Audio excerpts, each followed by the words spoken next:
When Parker Mulvaney's email alert pinged at the same time his instant message notification squawked and his cell phone blared Ride of the Valkyries, he let his head fall forward onto his kitchen table with a thunk.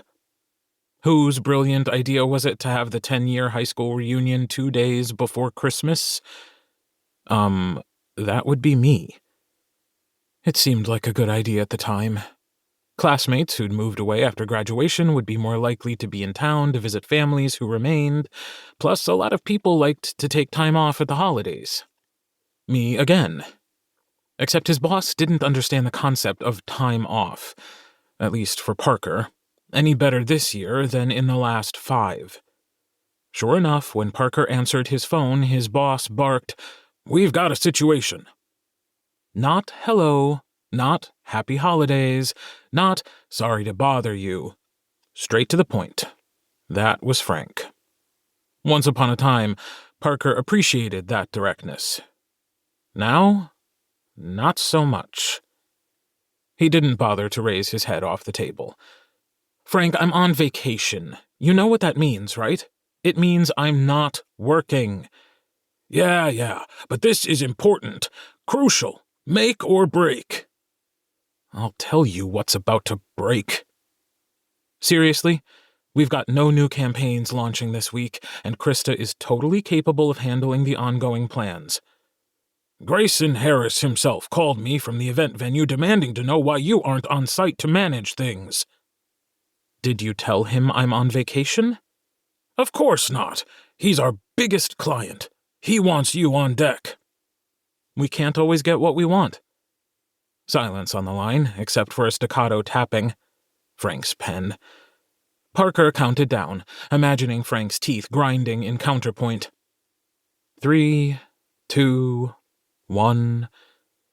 "Harris Electronics is our most important account."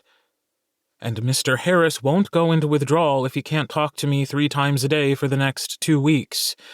This event isn't external-facing marketing anyway, for pity's sake. It's their office holiday party. The event venue is their own freaking building.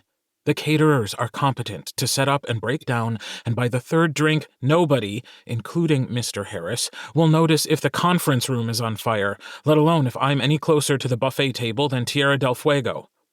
"Parker." "Frank?" Parker matched his boss's exasperated tone. "Trust me.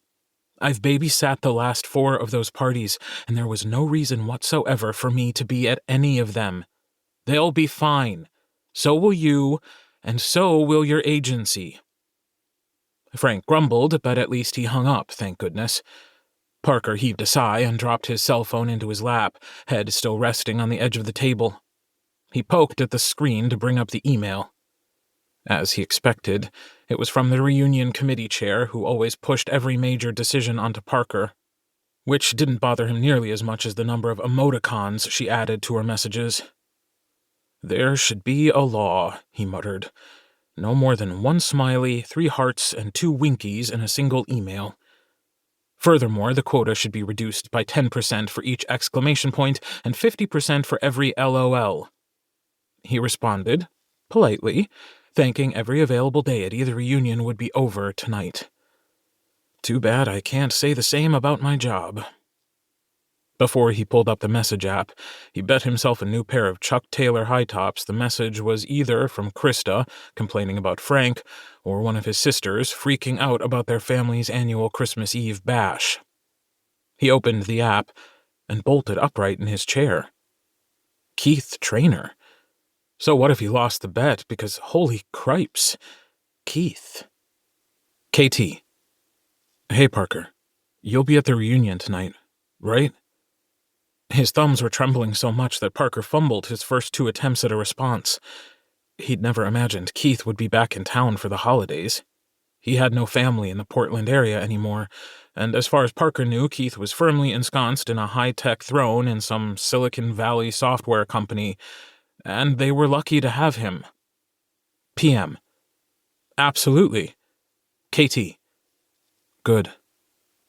Parker waited for another message, another word, heck, anything.